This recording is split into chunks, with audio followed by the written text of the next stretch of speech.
Assalamualaikum warahmatullahi wabarakatuh. Jumpa kembali dengan saya di channel Ayo Buka Mata. Kali ini saya berada di Dukuhan Soro, Klaten, di Karangsewu Galur. Ini di rumah Bapak Teguh Santoso, penerima penghargaan Kalpataru tahun 2021.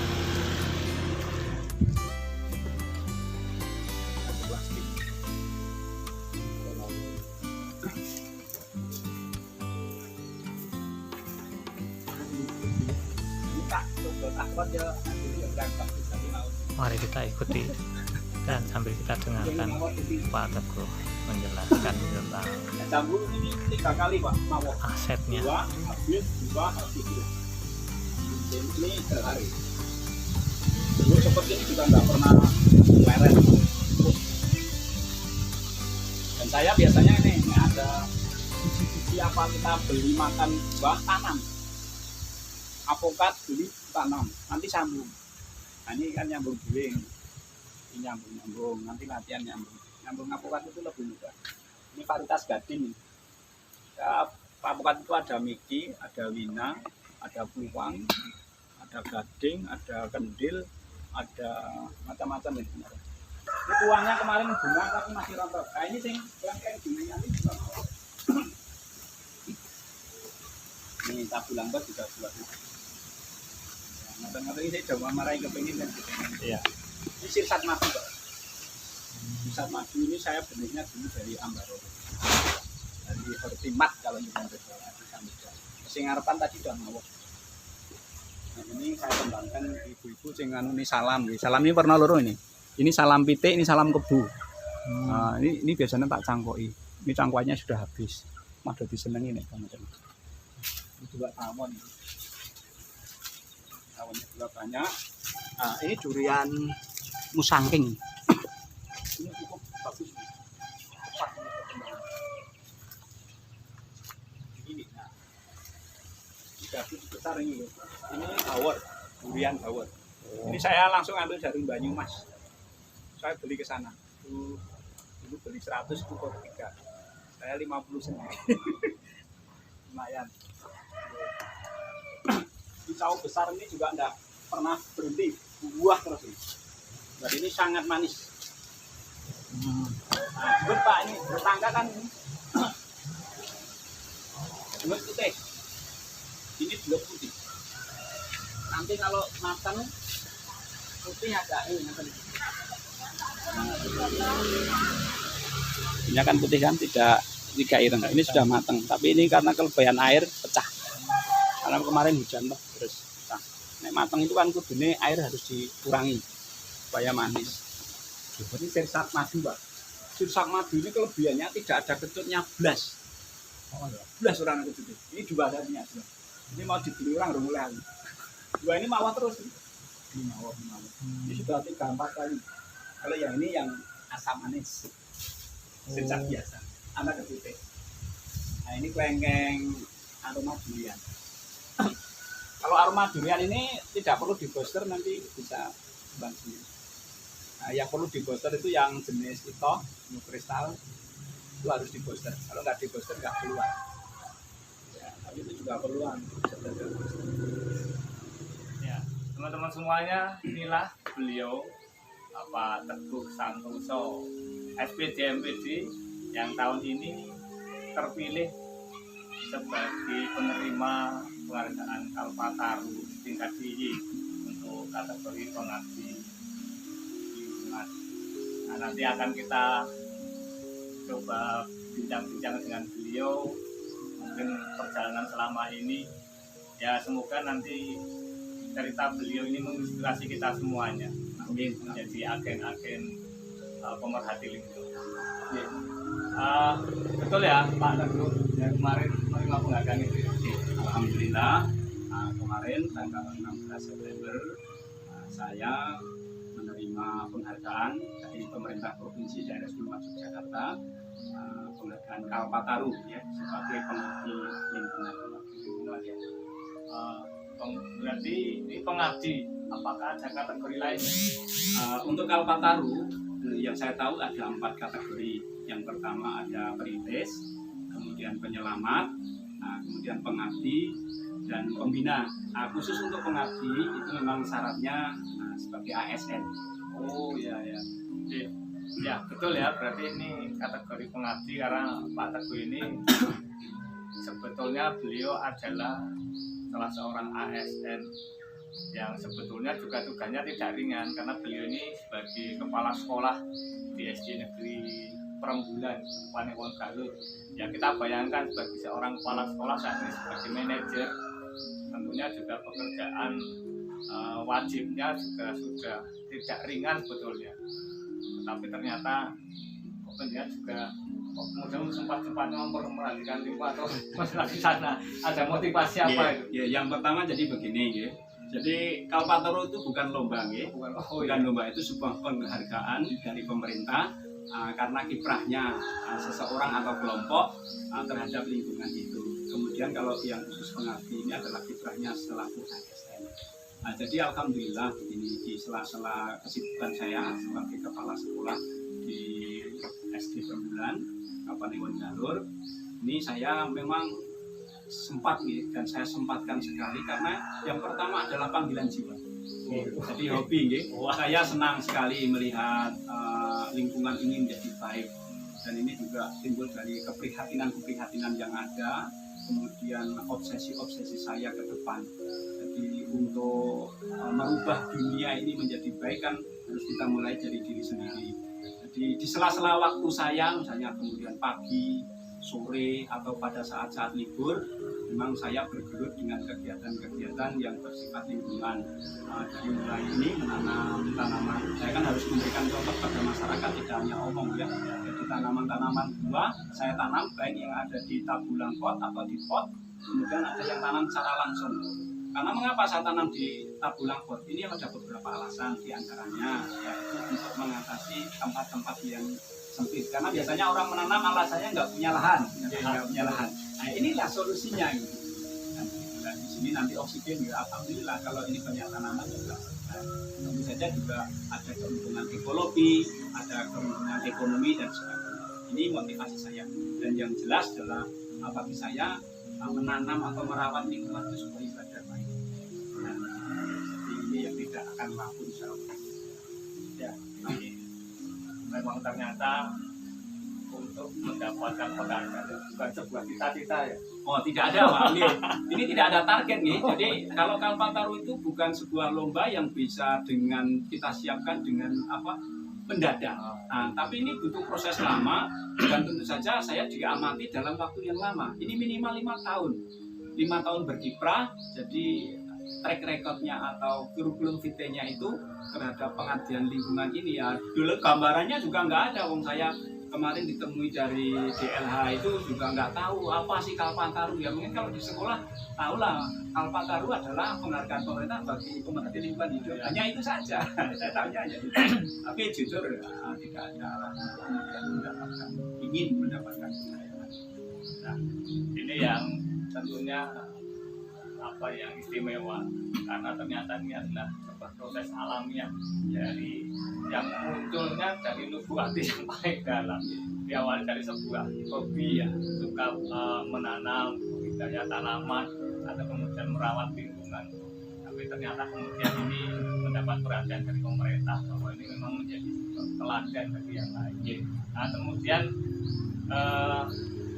kiprah secara yang sekarang ditekuni, artinya kan ketika menjadi libatkan salah satu penerima ini dengan kategori pengabdi, ini kan ada beberapa persyaratan yang harus dipenuhi. Apakah harus melakukan apa atau gimana? Nah itu ceritanya gimana? Jadi pengabdian itu tidak sekedar kita menanam pohon di rumah atau di sekolah, tidak di situ. Tetapi saya juga menyempatkan mengabdi kepada masyarakat atau kelompok masyarakat.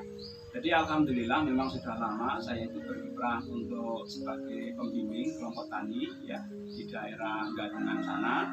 Itu adalah kelompok tani untuk ramah lingkungan. Karena selama ini bahwa kelompok tani itu di dalam pertanian penggunaan pupuk kimia dan pestisida itu berlebihan cenderung.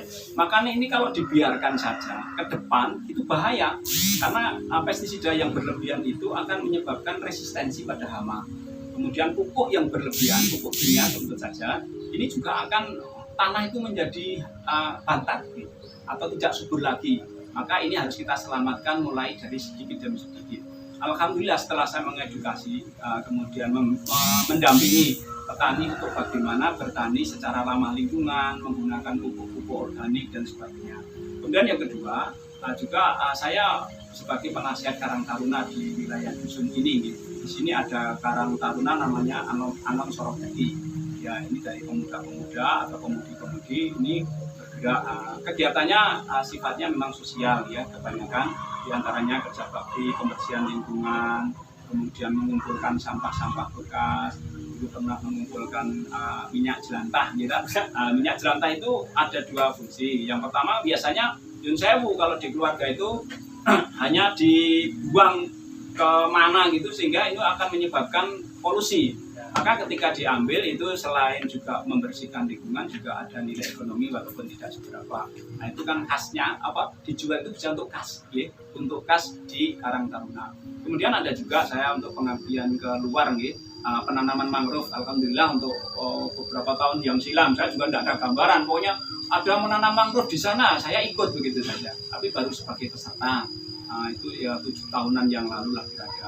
Nah, kemudian kemarin semenjak digalakkan sekolah adiwiyata oleh Bapak Kepala Dinas yang waktu itu masih Pak Marsono gitu, belum Pak Arif, itu saya berinisiasi kepada teman-teman. Saya kumpulkan teman-teman di wilayah Kapanewon Galuh dan beberapa Kapanewon lain sekolah-sekolah yang ikut.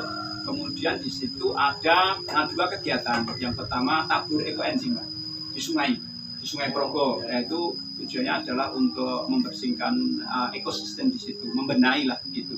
Kemudian yang kedua adalah menanam mangrove. Wah itu antusias sekali dan senang, menyenangkan. Dan sekarang itu bisa dicek, insya Allah alhamdulillah hidup. Memang ada yang tanaman mangrove yang masih kecil, ada yang sudah besar, ada sebagian itu. Kemudian kegiatan yang lain ya saya kolaborasikan juga, tidak hanya menanam dan semua. Saya mengedukasi sekolah-sekolah ya untuk adiwiyata, bagaimana menanamnya, apa yang ditanam, bagaimana memelihara tanamannya gitu ya. Saya konsultasi, alhamdulillah saya gratiskan untuk konsultasi. Padahal itu sebetulnya kalau dijual itu mahal ya, ilmunya mahal. Cuman saya memang tidak perhitungan. Bagi saya ilmu itu kalau diberikan akan tambah. Gitu. Jadi itu di situ. Memang ada sisi ekonomi yang bisa kita petik. Gitu. Mungkin saya juga menyediakan ini tanaman bibit tanaman, kemudian tabulang pot ini juga keuntungan yang lain bisa dijual. Ya, dijual tabulang potnya. Kan ya ini jadi tanaman di Pak Teguh ini kita lihat ini semuanya subur seperti ini. Ya, itu ada bermacam-macam, ini banyak sekali ya jenisnya, kalau dihitung itu kemarin ada lebih dari 20 jenis ya tanaman. Baik kita ada jenis, ada empon-empon juga ada tanaman-tanaman buah ada, kemudian tanaman obat-obatan. Memang kita yang kurang itu tanaman bunga, Pak. Ya, karena dulu saya bunga, tapi arahnya sudah saya rubah. Nah ini ke depan memang akan saya galakkan lagi. Kemudian ini juga alhamdulillah sudah banyak orang-orang atau kelompok masyarakat yang datang ke sini untuk belajar bersama.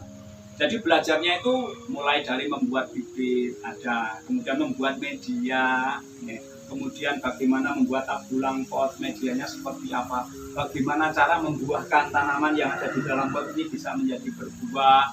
Kemudian di sini saya juga saya kolaborasikan dengan adanya lebah itu ya, nanti bisa kita lihat. Lebah memang kita ada dua nih. Ini lebah lanceng ini yang terdekat ini. Bukan kesugihan.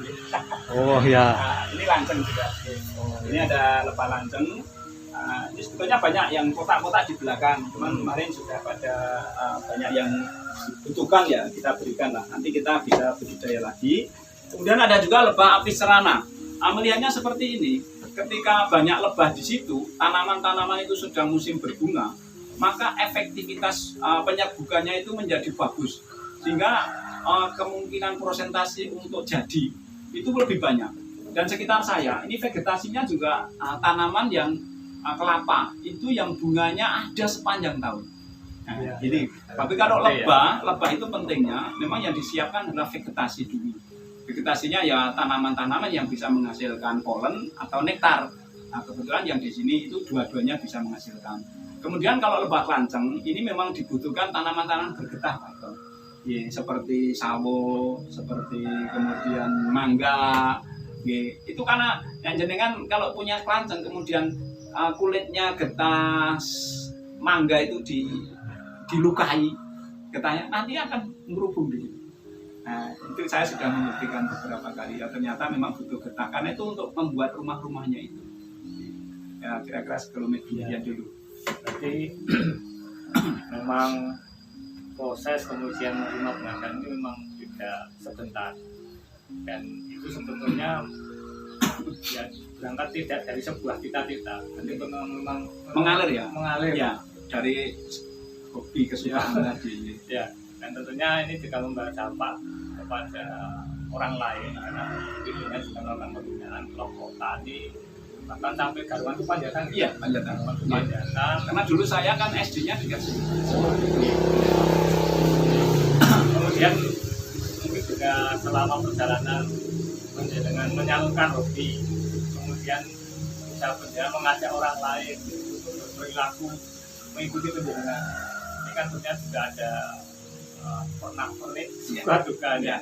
Mungkin apakah pernah menerima penolakan atau bilangan mungkin ada. Ya itu biasa. Itu bukan sebagai hambatan, tapi sebagai tantangan bagi saya. Jadi nggak Mbak Eko, ceritanya lucu. Ketika saya pertama kali menanam tabulang pot ya, tanaman buah di dalam pot itu tidak langsung dengan pot atau planter bag yang bagus seperti ini. Tapi saya memanfaatkan dulu plastik pembungkus mulsa. Nah, itu tanam. Jadi di sini saya coba gitu. Itu banyak yang mencemooh ya. Ketika orang lewat di jalan itu, Pak Teguh niki nandur nopo itu tanaman buah.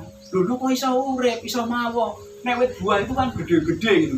Jadi pandangan masyarakat yang belum paham, misalnya jambu ya, jambu itu kan gambarnya di desa itu besar kayak gitu. Itu nanti nek besar bagaimana? Njuk ning ngawuh kepiye? Apa iso mawo gitu. Ya nadanya mencibir lah begitu. Tapi saya dengan keyakinan dan ilmu yang sedikit saya miliki, pengalaman dan saya justru itu tertantang untuk mencoba. Dan alhamdulillah ketika sudah berbunga, bahkan mawo, itu mereka yang kemarin mencibir itu malah datang. Kemudian piye carane mau belajar gitu. Kira-kira seperti itu di antaranya Pak Eko. Ya ana sing ngarani memang kalau kita mau merubah sesuatu yang baik, itu kadang kita juga harus sabar ya. Diarani wong edan gitu. Jadi kira gila ya. Jadi artinya selama ini juga penyaluran itu juga tidak kemudian dengan nyaman enggak ya, karena ya orang tahu yang nyaman saja. Ya, karena memang mungkin pandangan masyarakat ini menjadi PR besar kita semuanya. Dan benar juga jenengan ini harus kita mulai dari diri sendiri. Ya, betul. Kemudian meluas ke anggota keluarga kita. Nah, dalam hal ini dari pihak keluarga, saya ingin tahu juga apakah dalam proses ini artinya hobi pendidikan ini juga keluarga kemudian mendukung secara penuh. Oke, terima kasih. Alhamdulillah untuk keluarga saya mensupport secara penuh. Walaupun cara mensupportnya ya untuk menikmati saja. Artinya tidak kemudian mengendorkan saya, tidak. Tapi saya sudah punya planning kepada istri saya bilang, Bu, saya punya obsesi seperti ini. Saya punya cita-cita seperti ini. Ini pengorbanan saya tidak sedikit Pak Eko. Dulu di sini sekitar rumah saya ini tanaman-tanaman kelapa yang besar-besar. Saya itu nebang kelapa 10 ada. Ya 10 ada. Di sini ada 3, di sebelah timur ini ada 4, di sini ada 3. Itu banyak yang saya tebang, bahkan ada tanaman-tanaman lain yang besar. Itu saya tebang. Itu pengorbanan luar biasa. Karena ya, kelapa termasuk bulan. Kelapa sudah ada hasilnya, kemudian setiap bulan panen. Tapi kan kelemahannya kalau di atasnya kelapa, kemudian akarnya itu kan sudah memenuhi tanah. Kalau kelapa itu sudah tidak bisa ditanami yang lain. Kalaupun nanti saya tanami di bawahnya itu juga risiko terkena jatuhan kelapa atau belara itu juga tinggi. Alhamdulillah tadi kembali keluarga saya mendukung, walaupun memang dukungannya ya sebagai itu tadi menyemangati saja gitu. Begitu ya. Karena ya mestinya apa yang dia lakukan menata halaman minimal seperti ini atau membuka usaha seperti ini Ya. juga akan menyangkut masalah pendanaan. Betul. Nah, mungkin sedikit banyak dana itu kan kasarnya nek tidak mendukung. Iya. Harusnya kan Manajemen gitu ya. harusnya untuk ini kok digunakan untuk itu. Jadi begini, untuk masalah dana itu memang kita bertahap. Tidak serta-merta ini Indonesia kalau dihitung ini sekarang mungkin sudah puluhan juta. Kalau dihitung betul, itu modalnya sudah besar sekali. Cuman kita tidak usah dihitung dari sana. Jadi saya dulu mulainya awal begini. Nah, kalau saya pergi ke rumah teman atau kemana di suatu saya piknik misalnya itu, yang saya beli bukan oleh-oleh yang lain, saya membeli tanaman. Ya, saya pulang bawa 3, kemudian saya tanam. Kemana lagi ada 2, misalnya 1 bulan, oh pas sertifikasi misalnya saya beli 5, saya tanam. Begitu seterusnya. Nah, kemudian ketika saya tertarik, oh di sana ada pot bagus, saya ganti potnya. Ada planter bed bagus, kemudian saya ganti. Lama-lama setelah saya mulai dari situ, orang-orang kemudian pada datang, Pak ini kalau saya beli boleh enggak gitu kan? Pertama sayang ya kan, itu kan sayang, dulu angel-angel terus mau ditumbas. Tapi kan saya kemudian berpikir lain, wah ini ada peluang menurut saya gitu. Gitu kira-kira. Akhirnya sekarang ya alhamdulillah bisa menghasilkan. Ya, jadi ternyata Pak jadi hobi yang kita kuni. Ini kan juga ternyata apa? Ekonomi. Wah, lumayan Pak Eko. Ya lumayan lah. Saya tidak mau sombong lah. Lumayan. Monggo, silakan menanam. Buah juga kalau buah-buah lokal ini saya sudah tidak pernah beli, ya. Dan ini tanaman ini tidak pernah saya jual Pak Eko, buahnya ya. Jadi sementara tidak saya jual karena memang macamnya banyak sehingga hasilnya kan hanya sedikit-sedikit. Siapa datang petik silakan gitu saja. Pas mawon. Jadi itu ya. Jadi saat panjenengan kembali ke masalah Kalpataru ini, Iya. ini diberi penghargaan karena memang secara alamiah punya berproses di sana dan dampaknya sudah terasa. Karena kemarin mungkin salah satu kriteria penilaian dari tim itu kan juga termasuk dilihat dampak kepada sekitar. Iya betul. Oke, jadi untuk penilaian Kalpataru itu seberapa yang saya lakukan itu berdampak kepada orang atau masyarakat atau sekelompok orang. Misalnya saya menanam seperti ini, mana yang meniru? Berdampak tidak? Jangan-jangan hanya saya sendiri. Gitu. Kemudian saya melakukan pembinaan terhadap tadi kelompok Karang Taruna, kelompok tani. Itu apakah ada betul wujudnya? Itu juga dilihat, ya. Kalau nanti insya Allah ini selanjutnya kan kita akan maju ke nasional, ya. Nasional lebih detail lagi itu pengalaman. Jadi saya masih banyak belajar dan ini sebetulnya baru awal atau enggak bagi saya, memberikan semangat pada saya. Dan ini justru ya saya mohon doa restunya, mudah-mudahan saya bisa amanah, ya. Memegang penghargaan ini juga tidak mudah Pak Eko, ya. Saya misalnya membuang sampah sembarangan saya jadi malu kan, penerima Kalpataru kok buang plastik sembarangan gitu, misalnya seperti itu. Ya. Kemarin harus bersaing dengan 4 kabupaten kota lainnya ya. Ya, ada 4 kabupaten dan 1 kota. Ya, persaingannya dan saingan saya itu tidak mudah juga menurut saya, tapi saya tidak melihatnya. Jadi karena pesaing saya itu sarjana pertanian, secara pertanian Ayo. Iya, ahlinya. Saya juga sebetulnya cuman kembali saya bahwa saya memang berproses itu tidak untuk lomba, ya. Saya apa adanya yang saya bisa saya tampilkan. Kalau kemudian kemarin alhamdulillah saya dinobatkan sebagai peringkat 1 ya, peringkat 1 untuk DIY, dan ini tahun ini sejarah baru Pak Eko. Kulon Progo menyabet 4-4-nya. 4-4-nya Kulon Progo. Tahun ini sejarah baru. Kategori perintis Kulon Progo, kemudian penyelamat Kulon Progo di kelompok, kemudian saya pengabdi, pembina juga Kulon Progo. Cuman yang pembina Pak Suwondo itu kemarin sudah belum lama ini karena usianya sudah 76 tahun. Tapi itu katanya bisa diteruskan oleh putranya. Itu Pak Happy, itu orang sukses. Yeah. Alhamdulillah ini tahun yang pertama mungkin juga hadiah bagi Pak Marsono. Oh iya. 4-4-nya. Ya. Jadi ini semoga juga menginspirasi kita semuanya. Karena harus kita mulai di lingkup kecil kita. Ya, seperti Pak Teguh ini tidak dalam rangka kita untuk menerima penghargaan. Wah, tidak ada gambaran. Cita-citanya biar bumi kita ini tetap meskipun umurnya semakin tua, tetapi ditinggali manusia terus nyaman. Nah, ini memang perlu kita contoh, dan ternyata atas hobi dari Pak Teguh ini juga sekarang di rumah beliau ini seperti kebun raya, alas ya.